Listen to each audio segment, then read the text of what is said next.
হযরতে আমেনার কানে যখন খবর পৌঁছলো, আমেনা তোমার স্বামী আব্দুল্লাহ আর দুনিয়ার জমিনে নাই, আব্দুল্লাহ চিরবিদায় নিয়ে তোমাকে বিধবা করে দিয়ে তোমার সন্তানকে এতিম করে দিয়ে আব্দুল্লাহ আল্লাহর ডাকে সাড়া দিয়ে পরকালে চলে গিয়েছে।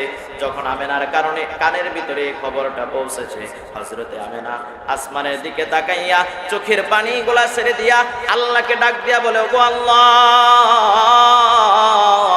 আপনি কেমন পরীক্ষার মধ্যে আমারে ফালাইলেন। দুনিয়ার জমিনে একজন মেয়ের জন্য, একজন নারীর জন্য সব থেকে আপন হলো তার স্বামী। আমার প্রিয় ভাইয়েরা, ভালো করে বোঝার চেষ্টা করেন, একটা মেয়ের জন্য সব থেকে আপন হচ্ছে তার স্বামী। কারণ বাবা যতই আপন হোক, একটা সময় বিয়ের পরে আস্তে আস্তে আস্তে আস্তে বাবাও মেয়ের প্রতি বিরক্ত হয়ে যায় যদি স্বামীর বাড়ি ছেড়ে বাবার ঘরে চলে আসে, ঠিক কিনা? বাবা বিরক্ত হয় না? বাবাও একটা সময় বিরক্ত হয়ে যায়, মাও বিরক্ত হয়ে যায়, বড় ভাই বিরক্ত হয়ে যায়, বোনেরাও বিরক্ত হয়ে যায়। কিন্তু একজন মানুষ বিবাহের পর থেকে নিয়ে একেবারে মৃত্যু পর্যন্ত একটা মেয়ের হাত শক্ত করে ধরে রাখে, আর সেই মানুষটার নামই হচ্ছে স্বামী, ঠিক কিনা বলেন? স্বামী ছাড়া মৃত্যু পর্যন্ত কেউ কাছে থাকে, শেষ পর্যন্ত স্বামী থাকে। আমার প্রিয় ভাইরা, হযরতে আমেনা আল্লাহকে ডাক দিয়া বললেন, ওগো আল্লাহ, এ কেমন পরীক্ষার মধ্যে আপনি আমারে ফালাইলেন। আমার স্বামীকে দুনিয়া থেকে আপনি নিয়ে গেলেন, এতে আমার কষ্ট নাই, কিন্তু আমার গর্ভে যে সন্তান, এ সন্তানকে কে লালন পালন করবে, সন্তানের দেখাশোনা কে করবে, এ সন্তানকে কে পড়াশোনা করাইবে?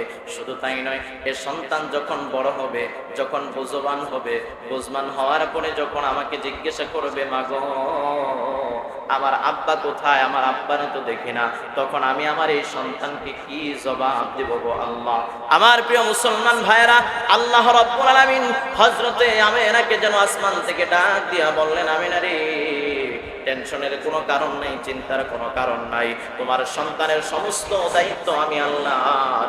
কারণ তোমার সন্তান কেবলমাত্র তুমি মা, তোমার সন্তান কিন্তু আমি যাকে তোমার গর্ভের মাধ্যমে পৃথিবীর জমিনে পাঠাচ্ছি, তিনি শুধু তোমার সন্তান নয়, তিনি হচ্ছেন গোটা পৃথিবীর জন্য রহমাতাল লিল আলামিন। সুবহানাল্লাহ। তাহলে এতগুলা মানুষের ভিতর থেকে যে আল্লাহ রাব্বুল আলামিন আমাদেরকে মসজিদে আসার তৌফিকও দিয়েছেন, আবার আগে আসার যে বিশেষ একটা গুরুত্ব, বিশেষ একটা সওয়াব, সেটা অর্জন করার তৌফিক দিয়েছেন। এই জন্য বলেন, সে আল্লাহর শুকরিয়া কম আদায় করা দরকার না বেশি আদায় করা দরকার? তাহলে আসুন আমরা মন প্রাণ উজাড় করে সেই মহান মহিয়ান গরিয়ান সর্বশক্তিমান আল্লাহ রাব্বুল আলামিনের কৃতজ্ঞতা জ্ঞাপন করছি, শুকরিয়া আদায় করছি। সকলেই জবান খুলে আকাশ বাতাস প্রকম্পিত করে পড়ছি আলহামদুলিল্লাহ। আল্লাহ তাআলার প্রশংসা করলে, শুকরিয়া আদায় করলে আল্লাহ কি খুশি হয় না বেজার হয়? তাহলে আল্লাহকে খুশি করা দরকার আছে না? আমরা সকলেই চাই আমাদের রব, আমাদের আল্লাহ আমাদের প্রতি সন্তুষ্ট থাকুক, নাকি বলেন? তাহলে আরো একবার জবান খুলে উচ্চ আওয়াজে পড়েন আলহামদুলিল্লাহ। লক্ষ কোটি দরুদ ও সালাম পেশ করছি মানবতার মুক্তির দূত আকায়ে নামদার মাদিনাহ কা তাজদার হযরতে আহমদ মুহাম্মদ মুস্তাফা সাল্লাল্লাহু আলাইহি ওয়াসাল্লামের উপর। যারা রাসূলকে ভালোবাসেন, মন থেকে ভালোবাসেন, তারা সকলেই একবার জবান খুলে পড়েন সাল্লাল্লাহু আলাইহি ওয়াসাল্লাম। সম্মানিত ভাইরা আমার, আমরা মুসলমান, আমরা ঈমানদার, কিন্তু আমাদের ঈমানের সাথে সংশ্লিষ্ট যে কাজগুলি আমাদের করা দরকার, যে বিষয়গুলি আমাদের জানা দরকার, আমরা সেই কাজগুলো অনেকেই করি না, সেই বিষয়গুলো আমরা অনেকে জানি না। যেমন আল্লাহ রাব্বুল আলামিন মুসলমানের জন্য, ঈমানদারদের জন্য, পৃথিবীর মানুষের জন্য 12টি মাস নির্ধারণ করে দিয়েছেন। জোরে বলেন কয়টি? একটু আওয়াজ করে সবাই বলেন কয়টি মাস? 12টি মাস আল্লাহ রাব্বুল আলামিন নির্ধারণ করে দিয়েছেন। কিন্তু আমরা তো মুসলমান, ঈমানদার, তো আল্লাহ যেই মাস আমাদের জন্য নির্ধারণ করে দিয়েছেন, আমাদের উচিত ছিল মুসলমান হিসাবে, ঈমানদার হিসাবে সেই মাসগুলি গণনা করা, সেই মাসগুলির হিসাব রাখা, সেই মাসগুলির নাম জানা, সেই মাসগুলির নাম মুখস্থ রাখা। কথা ঠিক কিনা বলেন? কিন্তু আফসোস, আমরা মুসলমান, আমরা ঈমানদার, আল্লাহর নির্ধারিতকৃত যে মাসগুলি আছে সেই মাসগুলি আমরা গণনাও করি না, সেই মাসগুলির নামও আমরা জানি না। কথা ঠিক না ঠিক বলেন? যদি ভুল বলি তাহলে আমরা ধরায় দেন যে হুজুর এটা ঠিক না, এটা ভুল বললেন। তো আল্লাহ নির্ধারণ করে দিয়েছেন যে 12টি মাস, আমরা সেই মাসের নামগুলাও জানি না। তবে এখন আমি আপনাদের কাছে জিজ্ঞাসা করছি, জানতে যাচ্ছি, বলেন তো বর্তমানে আরবি যেই মাস চলছে এই মাসের নাম কি? হ্যাঁ, কি মাস? ভাদ্র মাস। ভাদ্র মাস হচ্ছে বাংলা, আরবি না। আরবি যে মাস চলছে সেটা হচ্ছে রাসূল সাল্লাল্লাহু আলাইহি ওয়াসাল্লামের জন্মের মাস। বলেন সুবহানাল্লাহ। রাসূলের কি মাস? জন্মের মাস, আগমনের মাস। বর্তমানে আরবি যে মাসটা চলছে এখন, এই মাসই আমাদের রাসূল সাল্লাল্লাহু আলাইহি ওয়াসাল্লাম পৃথিবীর শ্রেষ্ঠ মানব, আম্বিয়া আলাইহিস সালামদের ইমাম, ইমামুল মুরসালিন, খাতামুন নাবিয়্যিন জনাবে মুহাম্মদুর রাসূলুল্লাহ, সকলেই বলি সাল্লাল্লাহু আলাইহি ওয়াসাল্লামের জন্ম হয়েছে, পৃথিবীতে আগমন করেছেন এই মাসে। চিৎকার দিয়ে বলেন সুবহানাল্লাহ। তাহলে এখন বলেন রাসূলের যেই জন্মের যেই মাস, সেই মাসের নাম কি? হ্যাঁ, সকলে জবান খুলেন, কি মাস? রবিউল আউয়াল। আজকে একেবারে রবিউল আউয়াল মাসের 12 তারিখ। কত তারিখ আজকে? একেবারে রবিউল আউয়াল মাসের 12 তারিখ। আমরা জানি রাসূল সাল্লাল্লাহু আলাইহি সাল্লাম রবিউল আউয়াল মাসের 12 তারিখেই জন্মগ্রহণ করেছেন, 12 তারিখেই পৃথিবীতে আগমন করেছেন। তবে উলামায়ে কেরাম, ঐতিহাসিকদের মধ্যে এই তারিখ নিয়ে অনেক মত পার্থক্য রয়েছে, তবে বার নিয়ে কোনো মত পার্থক্য নেই। রাসূল সাল্লাল্লাহু আলাইহি সাল্লাম রবিউল আউয়াল মাসে কেউ কেউ বলেছেন 8 তারিখে এসেছেন, কেউ কেউ বলেছেন 12 তারিখে এসেছেন। তবে বার ছিল সোমবার। কি বার? সোমবারই রাসূল সাল্লাল্লাহু আলাইহি সাল্লাম পৃথিবীতে আগমন করেছে। এখন আমার প্রিয় ভাইরা, বর্তমান সময়ে আমাদের দেশে, আমাদের সমাজে রাসূল সাল্লাল্লাহু আলাইহি ওয়াসাল্লামের জন্ম নিয়ে অনেক হই হুল্লোড়, অনেক বেদাত, অনেক কুফরি কাজ আমরা শুরু করেছি। কথা ঠিক কিনা বলেন?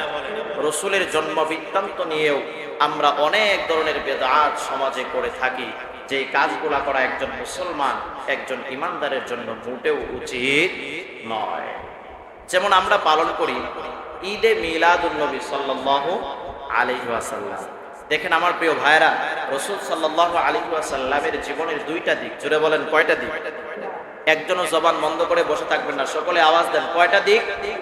2টা দিক। আমার কথাকে ভালো করে বুঝবেন। রাসূল সাল্লাল্লাহু আলাইহি ওয়াসাল্লামের জীবনের 2টা দিক, একটা হচ্ছে মিলাদ, আরেকটা হচ্ছে সিরাত। একটা মিলাদ, একটা সিরাত। এখন আমরা শুধু মিলাদ নিয়েই লাফালাফি করি, মিলাদটাকেই পালন করি। মিলাদ মানে হচ্ছে, মিলাদ শব্দের অর্থ হচ্ছে জন্ম। বলেন, মিলাদ শব্দের অর্থ কি? জন্ম। এখন আমরা বিভিন্ন দাওয়াতে গেলে, বিভিন্ন জায়গায় গেলে শুধু বলে হুজুর মিলাদ পড়েন, হুজুর মিলাদ পড়েন, হুজুর মিলাদ পড়েন। কথা ঠিক না ঠিক বলেন? বলে না? আচ্ছা, এখন বলেন জন্ম, মিলাদ মানে হচ্ছে জন্ম। এখন জন্ম কি পড়া যায়? কথা কয় না রে বাবা, জন্ম কি পড়া যায়? জন্ম তো পড়ার বিষয় নয়। তো আমাদের যেটা বলা উচিত সেটা হচ্ছে হুজুর দরুদ পড়েন। দরুদ পড়া যায়, কিন্তু মিলাদ তো পড়া যায় না। মিলাদ মানে হচ্ছে কি? জন্ম। তো জন্ম আবার পরে কেমন? তো মিলাদ মানে হচ্ছে রাসূল সাল্লাল্লাহু আলাইহি সাল্লামের জন্ম, আর সিরাত মানে হচ্ছে রাসূল সাল্লাল্লাহু আলাইহি সাল্লামের দেখানো পথ, যেই পথ আমাদের জন্য রাসূল আমাদের জন্য রেখে গিয়েছেন, সেই পথ অনুসরণ করা, সেই পথে আমাদের জীবন পরিচালনা করা, এটা হচ্ছে সিরাত। কিন্তু আজকে আমরা শুধু মিলাদ নিয়ে লাফাই। মিলাদ মানে রাসূল সাল্লাল্লাহু আলাইহি সাল্লাম পৃথিবীতে এই 12 রবিউল আউয়ালে আগমন করেছেন, এতে আমরা সকলেই খুশি। বলেন খুশি না? আমরা খুশি। শুধু আমরা না, পৃথিবীতে আল্লাহ রাব্বুল আলামিনের যত সৃষ্টি আছে সমস্ত সৃষ্টি রাসূলের আগমনে খুশি। কিন্তু এখন আপনি শুধু রাসূলের আগমনে খুশি হলেন, কিন্তু রাসূলের মিলাদ মানলেন, সিরাত মানলেন না, তাহলে তো আপনি জান্নাতে যাইতে পারবেন না। কেন? কারণ আপনি শুধু জন্মই মানছেন, কিন্তু রাসূল যে পথ আমাদেরকে দেখায় গেছে সেই পথ আমরা অনুসরণ করতে রাজি না। দেখেন প্রিয় ভাইরা, রাসূলের জন্মে, রাসূলের মিলাদে কিন্তু আবু লাহাবও সন্তুষ্ট ছিল, আবু লাহাবও খুশি ছিল। কিন্তু আবু লাহাব কি জান্নাতি না জাহান্নামী? কথা কয় না রে বাবা? সকলে জবান খুলে বলেন, আবু লাহাব জান্নাতি না জাহান্নামী? কিন্তু দেখেন রাসূল সাল্লাল্লাহু আলাইহি ওয়াসাল্লাম যখন পৃথিবীতে আগমন করলেন, এই খবর আবু লাহাবের দাসী, আবু লাহাবের কৃত দাসী যখন আবুল আহাবকে যে সুসংবাদ দিল আপনার ভাই আব্দুল্লাহর ছেলে সন্তান হয়েছে, ওরে বাপরে বাপ, আবুল আহাব বিরাট খুশি, খুশিতে আত্মহারা হয়ে, এতটাই খুশি, খুশিতে আত্মহারা হয়ে ওই কৃত দাসীকে আজাদ করে দিয়েছে, মুক্ত করে দিয়েছে। সুবহানাল্লাহ জোরে বলেন। তাহলে কি পরিমাণ খুশি হয়েছে আবুল আহাব? রসুলের জন্মে, ভালো করে বুঝেন, রসুলের জন্মে, রসুলের মিলাদে আবুল আহাব কতটা খুশি হয়েছে। খুশির কারণে, খুশির ঠেলায় একেবারে নিজের টাকা দিয়া ক্রয় করে দাসী রাখছে, সেটারে সে মুক্ত করে দিছে, আজাদ করে দিছে। আমার প্রিয় মুসলমান ভাইরা, রসুলের জন্মে, রসুলের মিলাদে আবুল আহাব বেজায় খুশি ছিল। আবুল আহাব খুশি হয়ে তার দাসীটাকে, তার কৃত দাসীটাকে আজাদ করে দিয়েছে। কিন্তু আবুল আহাব রসুলের সিরাতকে মানে নাই, রসুলের দেখানো পথ অনুসরণ করে নাই, রসুলকে বিশ্বাস করে নাই, ইসলাম গ্রহণ করে নাই। এই জন্য আবুল আহাবের শেষ পরিণতি হচ্ছে আল্লাহর জাহান্নাম।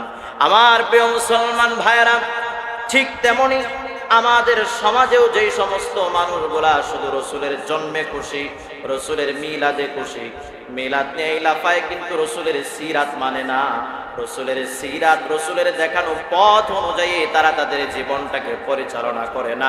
ভালো করে বুঝবেন, আবুল আহাব মিলাদে খুশি ছিল, আপনিও মিলাদে খুশি। আবুল আহাব সিরাত মানে নাই, আপনিও সিরাত মানে নাই। আবুল আহাব মিলাদ মানছে, কিন্তু সিরাত না মানার কারণে আবুল আহাবের শেষ পরিণতি হলো আল্লাহর জাহান্নাম। আপনিও মিলাদ মানলেন, সিরাত মানলেন না, তাহলে আপনারও শেষ পরিণতি আবুল আহাবের মতোই হবে, আল্লাহর জাহান্নাম। ঠিক কিনা আওয়াজ করে বলেন প্রিয় ভাইরা। এজন্য মিলাদও মানতে হবে, বিশ্বাস করতে হবে, সিরাত মানতে হবে, কিন্তু মিলাদ পালন করার বিষয় নয়, সিরাত পালনীয়, মিলাদ পালন করা যায় না। আমার প্রিয় ভাইরা, তাহলে বর্তমানে আরবি যেই মাস চলছে রবিউল আউয়াল মাস, এই মাসের মধ্যে আল্লাহ রাব্বুল আলামিন বিশ্ব মানবতার শ্রেষ্ঠ মানব মুহাম্মদ রাসূলুল্লাহ সাল্লাল্লাহু আলাইহি ওয়াসাল্লামকে পৃথিবীর জমিনে পাঠিয়েছেন। আমার প্রিয় ভাইরা, আমার রসুলের মতো সম্মানী মানুষ, আমার রসুলের মতো মর্যাদাবান মানুষ পৃথিবীর জমিনে দ্বিতীয় আরো একটা আছে। যারা কথা কইলেন না তাদের কাছে মনে হয় আছে নাকি? আছে? আমার রসুলের মতো সম্মানী আরো কেউ আছে? আমার রসুলের মতো সম্মানী আর কেউ নাই। দেখেন আমার নবীজির মর্যাদা কেমন। তামাম পৃথিবীতে যত মানুষ আছে, সমস্ত মানুষের ভিতরে আল্লাহ রাব্বুল আলামিন আমার রসুলকে শ্রেষ্ঠত্ব দান করেছেন। শুধু তাই নয়, হযরতে আদম আলাইহিস সালাম থেকে হযরতে ঈসা আলাইহিস সালাম পর্যন্ত যত নবী রাসূল আল্লাহ তাআলা পাঠিয়েছেন, যত পয়গম্বর আল্লাহ তাআলা পাঠিয়েছেন, সমস্ত পয়গম্বর, সমস্ত নবী রাসূলদের ইমাম আল্লাহ তাআলা আমার রসুলকে বানিয়ে দিয়েছেন। সুবহানাল্লাহ। সমস্ত রসুলদের ইমাম, সমস্ত নবীদের ইমাম আল্লাহ তাআলা আমার রসুলকে বানিয়েছেন। প্রিয় ভাইরা আমার, তাহলে আমার রসুলের মর্যাদা কেমন, মর্যাদা কত বেশি। কিন্তু সমস্ত নবী রাসূলদের ইমাম বানানোর পরেও আল্লাহ রাব্বুল আলামিন আমার নবীজিকে পৃথিবীর জমিনে পাঠিয়েছেন একজন ইয়াতীম হিসাবে। কি হিসাবে? ইয়াতীম বানায় আল্লাহ তাআলা আমার রাসূলকে পৃথিবীতে পাঠিয়েছেন। যে এত মর্যাদাবান একজন ব্যক্তিকে আল্লাহ ইয়াতীম বানায় কেন পাঠাইলেন? আল্লাহ তাআলা বলছেন, আলাম ইয়াজিদিকা ইয়াতীমান ফাআওয়া, হে রাসূল, আমি কি আপনাকে ইয়াতীম হিসেবে পাইনি? আমি তো আপনাকে ইয়াতীম বানায় পাঠাইছি। কেন ইয়াতীম হিসেবে পাঠাইলেন? কারণ হচ্ছে পৃথিবীর জমিনে আপনারা দেখবেন বর্তমান সময়ে এখনো ইয়াতীমদের প্রতি আমরা একটু অবহেলিত, কথা ঠিক কিনা? এতিমদেরকে সমাজের মানুষ অবহেলা করে, এতিমদেরকে নিজের আপন চাচারা অবহেলা করে, এতিমদেরকে নিজের আপন আত্মীয় স্বজন যারা আছে তারাও অবহেলা করে, কথা ঠিক না বেঠিক? এজন্য আমার প্রিয় ভাইয়েরা, আমার রসুলকে আল্লাহ রাব্বুল আলামিন এতিম বানায়া পৃথিবীতে পাঠাইলেন, যাতে করে কোনো এতিমকে পৃথিবীর কোনো মানুষ ছোট করে দেখতে না পারে। এতিমদের মর্যাদা আল্লাহ তাআলা বাড়িয়ে দিলেন। কেমন মর্যাদা বাড়িয়ে দিলেন? আমার নবীজি বলেছেন, আমি হচ্ছি এতিমদের সরদার। পৃথিবীর জমিনে যদি কোনো মানুষ কোনো এতিমকে ভালোবাসে, নিজে লালন পালন করে এতিমকে ভালোবেসে কাছে রাখে, তাহলে কিয়ামতের ময়দানে রাসূল দুইটা আঙ্গুল দেখায়া সাহাবীদেরকে বললেন, ও সাহাবীরা, এই যে দেখো আমার দুইটা আঙ্গুল যেমন আমার কাছাকাছি, ঠিক তেমনি কিয়ামতের ময়দানে যেই ব্যক্তি দুনিয়ায় এতিমদেরকে ভালোবাসবে, লালন পালন করবে, তারাও আমার এমন জান্নাতের মধ্যে কাছাকাছি থাকবে। সুবহানাল্লাহ। আরেকটু আওয়াজ দিয়ে বলেন না সুবহানাল্লাহ। আমার প্রিয় ভাইয়েরা, আমার রাসূলকে আল্লাহ এতিম বানায়া পৃথিবীতে পাঠাইলেন। শুধু এতিম নয়, রাসূল জন্মের আগ থেকে এতিম। আমার নবীজির পিতা হযরতে আব্দুল মুত্তালিবের নির্দেশে নবীজির মায়ের গর্ভে যখন নবীজি আসলেন, মাত্র 2 মাস বয়স মায়ের গর্ভে, আব্দুল মুত্তালিব আব্দুল্লাহকে ব্যবসার জন্য ভাইদের সঙ্গে সিরিয়ার উদ্দেশ্যে পাঠিয়ে দিলেন। আব্দুল মুত্তালিবের কাছ থেকে বিদায় নিয়ে, স্ত্রীর কাছ থেকে বিদায় নিয়ে হযরতে আমেনার কাছ থেকে বিদায় নিলেন। ওগো আমেনা দাও। কিন্তু সবেমাত্র বিবাহ হয়েছে, কয়েক মাস হলো, নতুন স্বামীকে আমেনা ছাড়তে মনে চায় না, কিন্তু ভাইয়েরা ব্যবসার জন্য যাচ্ছে, ছাড়তেই হয়, না গেলে অন্যরকম দেখা যায়। এজন্য হযরতে আমেনার কিছু বললেন না, ঠিক আছে যান ব্যবসার জন্য। হযরতে আমেনা বিদায় দিয়ে দিলেন। এবার আব্দুল্লাহ ঘর থেকে যখন বের হয়ে গেল, বের হয়ে যাওয়ার পরে আগেও অনেকবার বিদায় নিয়েছে, কিন্তু আব্দুল্লাহর মন কেমন যেন অস্থির হয়ে গিয়েছে। আব্দুল্লাহর মন সাক্ষ্য দিচ্ছে, জীবনে বহুবার বিদায় নিয়েছি, আবার বাড়িতে ফিরে এসেছি, কিন্তু আমার মন বলছে এবারের বিদায়টা মনে হয় শেষ বিদায়, আর কোনোদিন মনে হয় এ বাড়িতে ফিরে আসতে পারবো না, আর কোনোদিন মনে হয় আবেনার সঙ্গে আমার দেখা হবে না। রাসূল সাল্লাল্লাহু আলাইহি ওয়াসাল্লাম মায়ের গর্ভে বয়স মাত্র 2 মাস। এমন সময় বাবা আব্দুল্লাহ ব্যবসার উদ্দেশ্যে রওনা হলেন। চলতে চলতে পথের পালাক্রমে ইয়াসরিব পর্যন্ত চলে গেলেন, মদিনাতুল মুনাওয়ারা পর্যন্ত চলে গেলেন। মদিনায় যাওয়ার পরে হঠাৎ করে আব্দুল্লাহ অসুস্থ হয়ে পড়লেন। এমন অসুস্থ হয়ে গেলেন, অসুস্থতার তীব্রতার কারণে আব্দুল্লাহ সেখানেই ইন্তেকাল করলেন। মদিনায় যাওয়ার পরে কি করলেন? আব্দুল্লাহ ইন্তেকাল হয়ে গেলেন। ইন্তেকালের পর ভাইয়েরা সবাই মিলে তাকে দাফন করলেন। দাফন করার পরে মনটা খারাপ, যাচ্ছিল ব্যবসার জন্য সিরিয়ায়, কিন্তু পথিমধ্যে ভাইয়ের ইন্তেকাল হয়ে গেল। আর কেউ সিরিয়ার দিকে রওনা করলো না, সবাই আবার বাড়ির উদ্দেশ্যে রওনা করলো। বাড়িতে যখন আসলো, আসার পরে আব্দুল মুত্তালিব দেখে সবাই আছে, কিন্তু আব্দুল্লাহ নাই। আব্দুল মুত্তালিব জিজ্ঞাসা করলো, ও আমার সন্তানেরা, আমার ছেলে আব্দুল্লাহ কোথায়? বড় ভাই উত্তর দিল, আব্বা, আপনার ছেলে আব্দুল্লাহকে আমরা আর বাড়িতে ফেরত আনতে পারি নাই। আব্দুল্লাহ মদিনায় যাওয়ার পরে অসুস্থতার কারণে ইন্তেকাল করে দুনিয়ার জমিন ছেড়ে পরকালে চলে গিয়েছে। এই খবরটা হযরতে আমেনা ঘরের ভিতরে থেকে শুনছে। যখন শুনলো আব্দুল্লাহ নাই, একটু চিন্তা করেন আমার প্রিয় ভাইয়েরা, মায়ের পেটের মধ্যে, মায়ের গর্ভে সন্তান, এমন সময় তার স্বামী দুনিয়া থেকে চলে গিয়েছে। হযরতে আমেনার কানে যখন খবর পৌঁছলো, আমেনা, তোমার স্বামী আব্দুল্লাহ আর দুনিয়ার জমিনে নাই, আব্দুল্লাহ চির বিদায় নিয়ে তোমাকে বিধবা করে দিয়ে, তোমার সন্তানকে এতিম করে দিয়ে আব্দুল্লাহ আল্লাহর ডাকে সাড়া দিয়ে পরকালে চলে গিয়েছে। যখন আমেনার কারণে কানের ভিতরে খবরটা পৌঁছেছে, হযরতে আমেনা আসমানের দিকে তাকাইয়া চোখের পানিগুলা ছেড়ে দিয়া আল্লাহকে ডাক দিয়া বলে, ওগো আল্লাহ, আপনি কেমন পরীক্ষার মধ্যে আমারে ফালাইলেন। দুনিয়ার জমিনে একজন মেয়ের জন্য, একজন নারীর জন্য সব থেকে আপন হলো তার স্বামী। আমার প্রিয় ভাইয়েরা, ভালো করে বোঝার চেষ্টা করেন, একটা মেয়ের জন্য সব থেকে আপন হচ্ছে তার স্বামী। কারণ বাবা যতই আপন হোক, একটা সময় বিয়ের পরে আস্তে আস্তে আস্তে আস্তে বাবাও মেয়ের প্রতি বিরক্ত হয়ে যায়, যদি স্বামীর বাড়ি ছেড়ে বাবার ঘরে চলে আসে, ঠিক কিনা? বাবা বিরক্ত হয় না?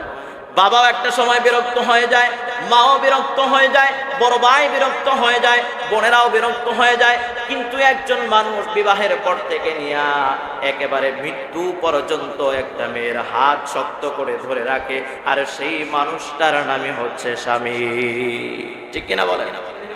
স্বামী ছাড়া মৃত্যু পর্যন্ত কেউ কাছে থাকে, শেষ পর্যন্ত স্বামী থাকে। আমার প্রিয় ভাইরা, হযরতে আমেনা আল্লাহকে ডাক দিয়া বললেন, ওগো আল্লাহ, এ কেমন পরীক্ষার মধ্যে আপনি আমারে ফালাইলেন। আমার স্বামীকে দুনিয়া থেকে আপনি নিয়ে গেলেন, এতে আমার কষ্ট নাই, কিন্তু আমার গর্ভে যেই সন্তান, এ সন্তানকে কে লালন পালন করবে, সন্তানের দেখাশোনা কে করবে, এ সন্তানকে কে পড়াশোনা করাইবে। শুধু তাই নয়, এ সন্তান যখন বড় হবে, যখন বুঝবান হবে, বুঝবান হওয়ার পরে যখন আমাকে জিজ্ঞাসা করবে, মা গো আমার আব্বা কোথায়, আমার আব্বারে তো দেখি না, তখন আমি আমার এই সন্তানকে কি জবাব দেব গো আল্লাহ। আমার প্রিয় মুসলমান ভাইরা, আল্লাহ রাব্বুল আলামিন হযরতে আমেনাকে যেন আসমান থেকে ডাক দিয়া বললেন, আমেনা রে, টেনশনের কোনো কারণ নাই, চিন্তার কোনো কারণ নাই, তোমার সন্তানের সমস্ত দায়িত্ব আমি আল্লাহর। কারণ তোমার সন্তান কেবলমাত্র তুমি মা, তোমার সন্তান কিন্তু আমি যাকে তোমার গর্ভের মাধ্যমে পৃথিবীর জমিনে পাঠাচ্ছি, তিনি শুধু তোমার সন্তান নয়, তিনি হচ্ছেন গোটা পৃথিবীর জন্য রহমাতাল লিল আলামিন। সুবহানাল্লাহ। তাকে আমি গোটা পৃথিবীর জন্য রহমত হিসেবে পাঠিয়েছি। এবার আবার প্রিয় ভাইয়েরা, রসুলের পিতা ইন্তেকাল করলেন, আব্দুল্লাহ দুনিয়া থেকে চলে গেল। ওই সময় মক্কার মধ্যে নিয়ম ছিল, যেই মহিলার স্বামী মারা যায়, যেই নারীর স্বামী মারা যায়, ওই নারী সুগন্ধি ব্যবহার করতে পারবে না, কোনো খুশবু ব্যবহার করতে পারবে না। হযরতে আমেনা যখন রাস্তা দিয়ে হাঁটতো, কিন্তু আমেনার শরীর থেকে ঘ্রাণ আসতো, সুগন্ধির ঘ্রাণ আসতো, খুশবুর ঘ্রাণ আসতো। গোটা মক্কার মধ্যে আলোচনা শুরু হয়ে গেল, আমেনার তো সবে মাত্র স্বামী মারা গিয়েছে, এখন আমেনা গায়ের মধ্যে খুশবু মাখায়া মক্কার বাজারে ঘুরে, মক্কার রাস্তায় রাস্তায় ঘুরে, এটা তো ঠিক না। আব্দুল মুত্তালিব একজন সম্ভ্রান্ত মানুষ, কাবার মুতাওয়াল্লি, তার ঘরের ভিতরে তার ছেলের বউ এমনটা করবে, এটা তো আমরা আশা করি নাই। এবার যখন এই খবর আস্তে আস্তে আস্তে আস্তে আব্দুল মুত্তালিবের কান পর্যন্ত চলে আসলো, আব্দুল মুত্তালিব আর দেরি করলেন না, বাড়িতে চলে আসলেন। বাড়িতে আসার পরে তার স্ত্রীকে ডেকে বললেন, শুনছো, তোমার পুত্রবধূ আমেনা, তার স্বামী মারা গেছে, স্বামী মারা যাওয়ার পরেও সে আমাদের মক্কার নিয়ম মানছে না, দামি দামি খুশবু ব্যবহার করে রাস্তায় আমেনা চলে। আমেনাকে ডাকা হলো, ডাকার পরে জিজ্ঞাসা করা হলো, গো আমেনা, তুমি কেন এখনো খুশবু ব্যবহার করো? তুমি কি জানো না, যখন মক্কার মধ্যে কোনো মেয়ের স্বামী মারা যায়, তখন সে আর কোনো খুশবু ব্যবহার করতে পারবে না? এটা কি তুমি জানো না? এই নিয়ম কি তোমার জানা নাই? আমার প্রিয় মুসলমান ভাইরা, হযরতে আমেনা তখন কি করলেন, আব্দুল মুত্তালিবের সামনে একটু থুতু নিক্ষেপ করলেন, থুতু ফেললেন। থুতু ফেলানোর পরে আমেনা বলে, আব্বা জান, এবার আপনি একটু ভালো করে খেয়াল করে দেখেন, আমি যেই থুতু আপনার সামনে নিক্ষেপ করলাম, এই থুতু থেকেও কিন্তু ঘ্রাণ আসতেছে, আর এই ঘ্রাণটা দুনিয়ার কোনো ঘ্রাণ নয়, এই ঘ্রাণটা, এই খুশবুটা মক্কার বাজারে আপনি কিনতে কোথাও পাবেন না। আমার আব্বাজান, ওগো আব্দুল মুত্তালিব, ওগো আব্বাজান, যেই দিন থেকে আমার গর্ভে সন্তান আসছে, সেই দিন থেকে আমি অনুভব করলাম, আমি যখন রাতের বেলায় বিছানার মধ্যে ঘুমাই, যখন আমি ডান কাতে শুই, ডান কাত থেকে ঘ্রাণ আসে, যখন বাম কাতে শুই, বাম কাত থেকে ঘ্রাণ আসে, আমার গোটা শরীর থেকে ঘ্রাণ আসে। আমি যখন গোসলখানায় যাই গোসল করার জন্য, গোসল করে যখন আমি বের হয়ে আসি, মনে হয় কে যেন গোসলখানার ভিতরে এক বালতি সুঘ্রাণ ঢেলে দিয়েছে, এমন সুঘ্রাণ, আমার বিছানার মধ্যে সুঘ্রাণ, আমার শরীরের মধ্যে সুঘ্রাণ, আমার জামার মধ্যে সুঘ্রাণ। আমি যেই রাস্তায় হাঁটি, সেই রাস্তাটা পর্যন্ত আল্লাহ রাব্বুল আলামিন সুঘ্রাণে পরিণত করে দেন।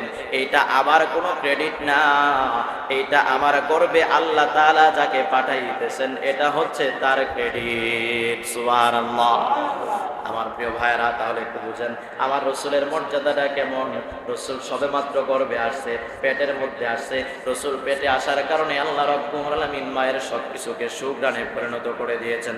শুধু তাই নয়, হযরতে আমেনা ডেকে বলেন, ও দুনিয়ার নারীরা শুনো, ও দুনিয়ার মানুষ শুনো, আমার সন্তান, আমার গর্ভে যেই সন্তান এসেছে, দুনিয়ার সাধারণ নারীদের গর্ভে যখন কোনো সন্তান আসে, সন্তান আসার কারণে তখন আস্তে আস্তে তাদের মুখের মধ্যে অরুচি হয়, ঠিক মতো খাবার খাইতে পারে না।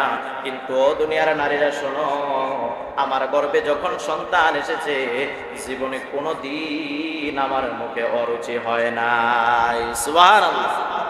শুধু তাই নয়, সন্তান যখন গর্ভে আসে, বয়স যখন বাড়তে থাকে, 6 মাস 7 মাস হয়ে যায়, 5 মাস হয়ে যায়, রাতের বেলায় মা বেডরুমের মধ্যে যায় ঘুমানোর জন্য, ঘুমের ঘরে শুয়ে থেকে হঠাৎ করে সন্তান একটু নাড়াচাড়া করে পেটের মধ্যে লাথি মারে। লাথি মারার কারণে মায়ের যন্ত্রণা শুরু হয়ে যায়, ব্যথার কারণে মা আর ঘুমাইতে পারে না। ঠিক কিনা বলেন? এরকম ব্যথা আছে না নাই? ব্যথার কারণে মা আর ঘুমাইতে পারে না। কিন্তু আমার সন্তান যতদিন আমার গর্ভের মধ্যে ছিল জীবনে কোনোদিন আমার পেটের মধ্যে একটা লাথি দেয় নাই। সুবহানাল্লাহ। জীবনে কোনোদিন আমি আমেনা ব্যথা অনুভব করি নাই। মা খাবার খাইতে বসছে, সন্তান এমন সময় পেটের মধ্যে লাথি মারে, মা খাবার খাইতে পারে না, খাবার ছেড়ে চলে যায়। কিন্তু আমি খাবার খাইতে বসছি, জীবনে কোনোদিন আমার সন্তান আমার পেটের মধ্যে লাথি দেয় নাই, আমার কোনো যন্ত্রণা হয় নাই, আমার কোনো কষ্ট হয় নাই। এইভাবে আমার প্রিয় ভাইয়েরা, যখন আমার নবীজির জন্মের সময় হয়ে গেল, আগমনের সময় যখন হয়ে গেল, আগমন হয়ে যাওয়ার পরে এবার আস্তে করে যেই রাত্রে আমার নবীজির জন্ম হয়ে গেল, জন্ম হওয়ার পরে হযরতে আমেনা তাকায় দেখলেন তার ঘরের ভিতরে বিশাল একটা নূর চমকাচ্ছে, পুরা ঘর আলোকিত হয়ে গেছে। শুধু ঘরটা নয়, আমার রসুলের নূরে এই আলোর কারণে সিরিয়ার বড় বড় প্রাসাদ পর্যন্ত দেখা যাচ্ছে। সুবহানাল্লাহ। সিরিয়া কত দূর মক্কা থেকে, সেই সিরিয়ার প্রাসাদ পর্যন্ত দেখা যাচ্ছে।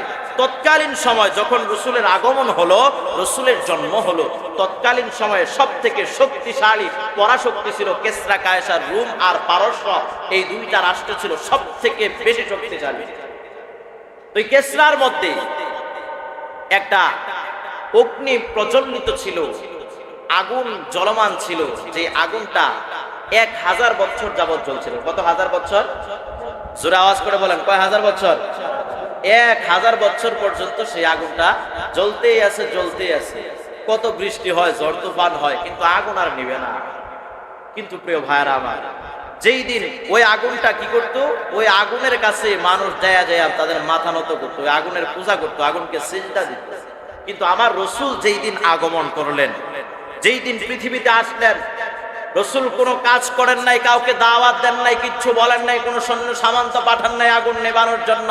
রসুলের জন্ম হলো, মায়ের গর্ভ থেকে দুনিয়ায় আগমন করলেন। আগমন করার সাথে সাথে সেই যেই আগুনটা মানুষ পূজা করত, সেই আগুনটা 1000 বছরের আগুনটা সঙ্গে সঙ্গে নিভে গেছে। বলেন সুবহানাল্লাহ। অটোমেটিক নিভে গেছে। রসুলের আগমনের মধ্য দিয়ে ওই আগুন নিভে আল্লাহ রাব্বুল আলামিন বুঝাইয়া দিলেন, যা আল হক ওয়া যাহাকাল বাতিল। যখন সত্য আসবে তখন মিথ্যা পালাতে বাধ্য হবে, ঠিক কিনা বলেন? যখন সত্য আসবে, হক আসবে, বাতিল পালাতে বাধ্য হবে। হক আর বাতিল কখনো এক জায়গায় থাকতে পারে না। এজন্য আমার প্রিয় ভাইয়েরা, আমাদেরও পণ করতে হবে, আমাদের সমাজে সত্যকে প্রতিষ্ঠা করতে হবে, হককে প্রতিষ্ঠা করে বাতিলকে আমাদের থেকে বিতাড়িত করতে হবে, ঠিক কিনা? জোরে আওয়াজ করে বলেন। সত্য প্রতিষ্ঠা করতে হবে। আর এই রসুল সাল্লাল্লাহু আলাইহি সাল্লাম পৃথিবীতে আগমনই করেছেন সত্য প্রতিষ্ঠার জন্য। আমার প্রিয় ভাইরা, রসুল সাল্লাল্লাহু আলাইহি সাল্লাম পৃথিবীতে আগমন করলেন। আগমন করার সাথে সাথে সেই আগুনটা নিভে গেল। নিভে যাওয়ার পরে রসুল সাল্লাল্লাহু আলাইহি সাল্লাম আসার পরেই আমাদের দেশের সন্তানেরা যখন জন্ম নেয়, জন্ম নেওয়ার পরে তারা কি কথা বলে? কথা বলে কি করে? তাদের আওয়াজে কি ওয়া ওয়া, ঠিক না? শুধু কান্না। কিন্তু আমার প্রিয় ভাইয়েরা, আমার রসুলের জন্মটা ছিল অলৌকিক একটা জন্ম। রসুল যখন মাতৃগর্ভ থেকে আসলেন, আগমন করার সাথে সাথে তিনি সিজদায় লুটাইয়া পড়লেন। চিৎকার দিয়া বলেন আল্লাহু আকবার। তিনি কি করলেন? সিজদায় পড়ে। হযরতে আমেনা বলেন, আমার সন্তান মুহাম্মদ যখন আগমন করলো, আগমন করার পরে দুনিয়ার সাধারণ শিশুর মতো কান্না করে নাই। আমার সন্তান সিজদায় পড়ে গেল। সিজদায় পড়ার পরে বিড়বিড়াইয়া যেন কি বলতে লাগলো, আমি আমেনা দূর থেকে শুনতে পারে না। একটু কানটা লাগায়া যখন কাছে গেলাম, কাছে যাওয়ার পরে দেখলাম আমার সন্তান মুহাম্মদ বি উম্মতি ইয়া। এখনো পর্যন্ত আবার নবুয়ত পান নাই, কিন্তু জন্ম হওয়ার সঙ্গে সঙ্গে তিনি উম্মতের কথা আগে স্মরণ করলেন। আমার নবী উম্মতের কথা জন্মের সময় স্মরণ করলেন, গোটা জীবনটা উম্মতের জন্য সাজরা করে দিলেন। মেরাজে যাওয়ার পরে উম্মতের কথাই তিনি আল্লাহর কাছে বললেন। কিন্তু আজকে সব জায়গায় আমার নবী উম্মতকে আগে রাখলেন, আর আমরা রাসূলের উম্মত হওয়ার পরে রাসূলের সুন্নাহকে সব জায়গায় আমরা আগে রাখতে পারি না, ঠিক কিনা বলেন? রাসূলের সুন্নতকে আমরা সামনে দিতে পারি না। কিন্তু রাসূল আমাদেরকে কখনো বলেন নাই, আর আমরা দুনিয়ার লোভ লালসায়, দুনিয়ার ক্ষমতার কারণে, রাজনৈতিক দ্বন্দ্বের কারণে রাসূলের আদর্শকে ভুলে গিয়েছি, ঠিক না ঠিক বলেন? তাহলে চিন্তা করেন, যেখানে রাসূল আমাদেরকে জীবনে কোনোদিন ভোলেন নাই, সেখানে আজকে আমি আপনি দুনিয়ার রং তামাশায় মেতে রসুলকে ভুলে গিয়েছি। তবে মনে রাখবেন, রসুল হয়তো ভুলে নাই, কিন্তু কিয়ামতের ময়দানে যদি রসুল আপনাকে ভুলে যায়, তাহলে জাহান্নাম থেকে বাঁচার কোনো রাস্তা আপনি খুঁজে পাবেন না। কথা ঠিক কিনা? কারণ কিয়ামতের ময়দানে রসুলের সুপারিশ ছাড়া আপনি জান্নাতে যাইতে পারবেন না। এজন্য প্রিয় ভাইরা আমার, রসুলকে মানার দরকার আছে না নাই বলেন? একটু আওয়াজ করে বলেন না। রসুলের সুন্নত মানার দরকার আছে না নাই? সুন্নত বা রসুলের জন্ম হলো, সিজদা হয়ে গেল, সিজদায় থেকে উঠলেন, এমন সময় হঠাৎ করে ঘরের ভিতরে কোত্থেকে যেন ধোঁয়া প্রবেশ করা শুরু হয়ে গেল। কি প্রবেশ করতেছে? ধোঁয়া। ধোঁয়া আসতে আসতে ঘরটা একেবারে ধোঁয়ায় ভরপুর হয়ে গেল, কিচ্ছু দেখা যায় না। একটু পরেই ধোঁয়া চলে গেল। ধোঁয়া চলে যাওয়ার পরে হযরত আমেনা তাকায় দেখে তার সবেমাত্র যে সদ্য ভূমিষ্ঠ সন্তান মুহাম্মদ তার কাছে নাই।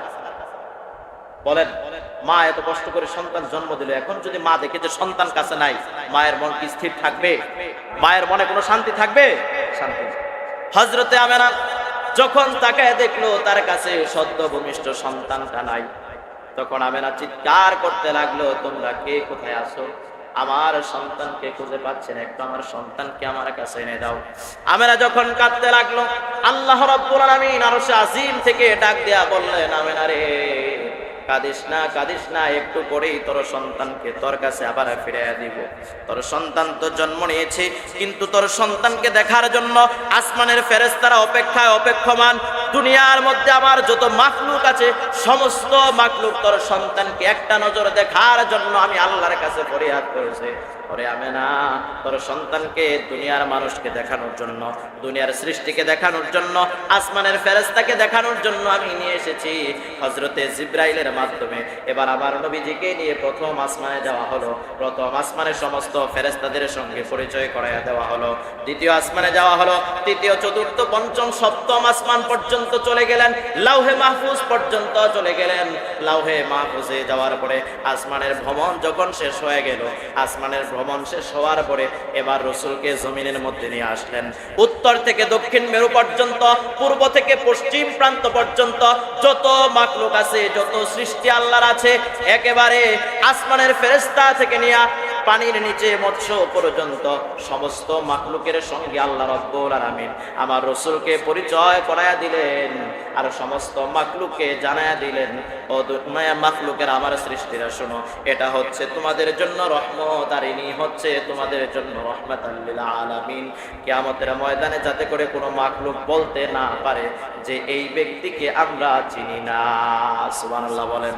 এজন্য আল্লাহ রাব্বুল আলামিন আমার রসুলকে জন্মের পর পরে গোটা পৃথিবী ভ্রমণ করাইয়া পৃথিবীর সমস্ত মাখলুকের সঙ্গে আল্লাহ তাআলা পরিচয় করাইয়া দিলেন। সুবহানাল্লাহ। আমার প্রিয় মুসলমান ভাইরা, যখন সমস্ত মাখলুকের সঙ্গে আল্লাহ তাআলা পরিচয় করাইয়া দিলেন, পরিচয় পর্ব যখন শেষ হয়ে গেল, আবার আমেনার কাছে ফিরাইয়া দিলেন। আমেনার কাছে ফিরাইয়া দেওয়ার পরে এবার মক্কার মধ্যে একটা উসুল ছিল, একটা নিয়ম ছিল। মক্কার মধ্যে যে সন্তানেরা জন্ম নিত, এদেরকে তাদের মায়েরা দুধ পান করাইতো না, কারণ তাদের আবহাওয়া বেশি ভালো ছিল না। এজন্য মায়েরা দুধ পান করাইতো না। মায়েরা দুধ পান না করাইলে তাহলে বাচ্চা খাবে কি? খাওয়ার দরকার আছে না নাই? মা যদি দুধ পান না করায়, এই বাচ্চা কি খায়া বাঁচবে, কি খাবে? মক্কার পাশে একটা জায়গা ছিল, মক্কা থেকে দূরে, জায়গার নাম হচ্ছে তায়েফ। কি নাম? জোরে বলেন। তায়েফ। তো ওই সময় যখন মক্কার মায়েরা দুধ পান না করাইতো, তখন তায়েফ থেকে প্রত্যেক বছরে একবার করে একদল করে নারীরা আসতো, এসে মক্কা থেকে ধনাঢ্যবান যে শিশুগুলো আছে, যাদের টাকা পয়সা আছে, তাদেরকে নিয়ে যাইতো, নিয়ে তারা টাকার বিনিময়ে ওই সন্তানদেরকে দুধ পান করাইত। তো আমার রসুলের ক্ষেত্রেও সেই একই নিয়ম পালন করেছে। যাই হোক, যদি আল্লাহ রাব্বুল আলামিন তৌফিক দান করেন ইনশাআল্লাহ, তাহলে আগামী জুমায় এই বিষয়ে আলোচনা করবো। এরপর থেকে আলোচনা করবো ইনশাআল্লাহ। তবে এতটুকু মনে রাখেন যে মক্কার মানুষেরা তারা কি করতো না, নিজেদের দুধ পান করাইতো। তারা ওই তায়েফ থেকে যেই নারীরা আসতো, তাদের দুধ পান করাইতো। তারা টাকার বিনিময়ে এই মক্কার বাচ্চাদেরকে কি করতো? দুধ পান করাইতো। তবে আমার প্রিয় ভাইরা, সর্বশেষ কথা হচ্ছে, আমরা রাসূল সাল্লাল্লাহু আলাইহি ওয়াসাল্লামের জন্মে সকলেই খুশি, মিলাদে সকলেই খুশি, কিন্তু শুধু মিলাদে খুশি হলে চলবে না, সিরাতেও খুশি থাকার দরকার আছে না? সিরাত মানতে হবে। সিরাত যদি না মানেন, মিলাদে আপনি শত খুশি, হাজার খুশি, কিন্তু সিরাত যদি না মানেন, তাহলে আপনি কঠিন কালেও জান্নাতে যাইতে পারবেন না। কারণ মিলাদটা মূল বিষয় নয়, সিরাতটা হচ্ছে মূল বিষয়। মিলাদ মানে হচ্ছে রসুল জন্ম, রসুল পৃথিবীতে আগমন করেছেন, এটাই হচ্ছে রসুলের মিলাদ। কিন্তু সিরাত মানে হচ্ছে রসুল আমাদের জন্য যা রেখে গিয়েছেন, রসুল আমাদেরকে যা দিয়ে গিয়েছেন, রসুল আমাদেরকে যা করতে বলেছেন, এটা হচ্ছে সিরাত। এখন রসুল জন্ম হয়েছে, এটা আমরাও বিশ্বাস করি, এতে আমরাও খুশি, সবাই খুশি। কিন্তু আপনি শুধু ওই 12 রবিউল আউয়াল যখন আসে, ওই একদিন একেবারে দোকানের জিলাপি যা আছে সব কিনা শেষ করেন, বিরিয়ানি পাক কইরা সবাইরে নিয়ে খান। মানে আমাদের বাঙালিদের অবস্থাটা কেমন জানেন? যে যেইখানে খাওয়া দাওয়া আছে ওইখানে বাঙালি আছে, যেইখানে খাওয়া দাওয়া নাই ওইখানে বাঙালি নাই। কারণ 12 রবিউল আউয়াল যারা পালন করে, রসুলের জন্মদিন যারা পালন করে, ওই পালনের মধ্যে খাবার আছে না নাই? কোন জিলাপি আছে, বিরিয়ানি আছে, তো খাবার আছে। এইখানে মুসলমান আছে, বাঙালি আছে। কিন্তু সিরাত মানতে গেলে কষ্ট হয়। রসুলের সিরাত মানতে গেলে দাঁড়িয়ে রাখতে হবে, এইখানে রাজি না। রসুলের সিরাত মানতে গেলে 5 ওয়াক্ত নামাজ পড়তে হবে, রসুল জীবনে কোনোদিন নামাজ ছাড়া নাই, এটা মানতে রাজি না। রসুলের সিরাত মানতে গেলে মিথ্যা কথা বলা যাবে না, এইখানে মানতে রাজি না। রসুলের সিরাত মানতে গেলে, রসুলকে মানতে গেলে নামাজ পড়ে আবার চায়ের দোকানে টিভির রিমোট হাতে নিয়ে সামনে বৈশা বৈশা টিভি দেখা যাবে না, এই জন্য সিরাত মানতে রাজি না। যে এইটা সহজ, 12 রবিউল আউয়ালে একদিন একটু আনন্দ ফুর্তি করা সহজ, এইটা তারা মানতে রাজি, কিন্তু সিরাত মানতে রাজি না। মনে রাখবেন প্রিয় মুসলমান ভাইরা আমার, কিয়ামত পর্যন্ত আপনি মিলাদ মানলেন, রসুলের সিরাত মানলেন না, কিয়ামতের ময়দানে ওই যে আবুল আহাবের যে পরিণতি হবে, আপনারও ঠিক একই পরিণতি হবে। কারণ আপনার থেকেও বেশি খুশি হয়েছিল রসুলের জন্মে, রসুলের মিলাদে আবুল আহাব খুশি হয়েছে, তার কৃত দাসীকে আজাদ করে দিয়েছিল। আপনিও মিলাদে খুশি, আবুল আহাব সিরাত মানে নাই, সিরাত না মানার কারণে আবুল আহাবের স্থান জাহান্নাম। আপনিও মিলাদ মানলেন, আবুল আহাবের মতো সিরাত মানলেন না, সিরাত না মানার কারণে আপনার স্থানও জাহান্নাম। নাউজুবিল্লাহ জোরে বলেন।